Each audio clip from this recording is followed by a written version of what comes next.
Internet কিন্তু সবসময় চলমান রেখেছি। 10 দিন পর বাংলাদেশের মানুষ তাদের মোবাইলে পেল ইন্টারনেট, তবে বন্ধ রয়েছে ফেসবুক এবং টিকটক। টেলি ও যোগাযোগ মন্ত্রী তিনি হয়তো দিশেহারা হয়ে গেছেন। 3 দিন পূর্বে এক ভিডিও বার্তায় বলেছেন আমরা ইন্টারনেট বন্ধ করিনি, যে আমরা ইন্টারনেট বন্ধ করিনি, ইন্টারনেট বন্ধ হয়েছে। আজকে তিনি 28 জুলাই বিকেল 3 ঘটিকায় ইন্টারনেট চালু হওয়ার পর তিনি বলছেন আমরা ইন্টারনেট চালু রেখেছি। আমরা ইন্টারনেট যুক্ত রেখেছিলাম। কোটা সংস্কারের শিক্ষার্থীদের চলমান এই দাবি যেন 1952 এবং 1971 সালের সেই মহান মুক্তিযুদ্ধকেও হার মানিয়েছে। কেউ কেউ বলছেন 1952-71 দেখিনি, কিন্তু কোটা সংস্কার আন্দোলন দেখেছি। বিশ্বের সঙ্গে যোগাযোগ বিচ্ছিন্ন ছিল 13 কোটি গ্রাহকের। অবশেষে স্বস্তি খুঁজে পেলেও এখনও ফেসবুক এবং টিকটক ব্যবহারকারীরা তারা সন্তুষ্ট হননি। জানা গেছে যে বিআরটিসিতে ফেসবুক এবং টিকটকের প্রতিনিধিদের এসে সাক্ষাৎ করে জবাবদিহি করার পরেই চালু হতে পারে বাংলাদেশের ফেসবুক এবং টিকটক। কোটা আন্দোলনের প্রভাব এখন আন্তর্জাতিক অঙ্গনে।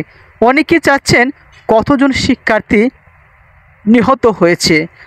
বাংলাদেশে ইন্টারনেট বন্ধ রেখে শিক্ষার্থীদের উপর বর্বরতা চালানো হয়েছে এমন তথ্য চায় জাতিসংঘ। এখনও ভয় এবং আতঙ্কে আছে বাংলাদেশ সরকার, সঙ্গে আওয়ামী লীগের এমপি মন্ত্রীরাও। যদিও 19 জুলাই যুবলীগ, ছাত্রলীগ, আওয়ামী লীগ ব্যর্থ হয়েছে শিক্ষার্থীদেরকে সমঝোতায় এনে তাদের দাবিটুকু পূরণ করতে। সরকারের ভুল এবং জেদ দেশের আজ এই পরিস্থিতি।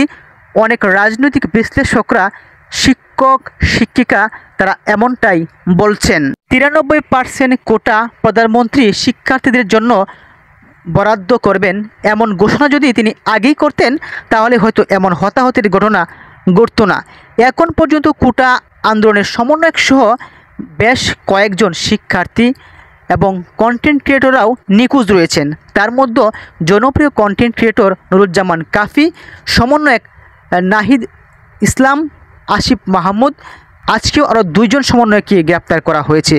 গণ অধিকার পরিষদের সভাপতি নুরুল হক নূর, 3 সমন্বয়ককে যে কারণে তুলে নেওয়া হয়েছে, গতকালেই ডিবি প্রধান হারুনুর রশিদ এবং আসাদুজ্জামান খান তিনি জানিয়েছেন তাদের পরিবার তাদের নিরাপত্তা চেয়েছিল এবং তাদের এই আন্দোলনে আর কারা কারা জড়িত ছিল, যে দেশের মধ্যে একটি অনাকাঙ্ক্ষিত ঘটনা ঘটে গেছে সেই ব্যাপারেই প্রশ্ন করা হবে। তারপর সিদ্ধান্ত নেবে তারা কি ছেড়ে দিবেন নাকি আটক করবেন।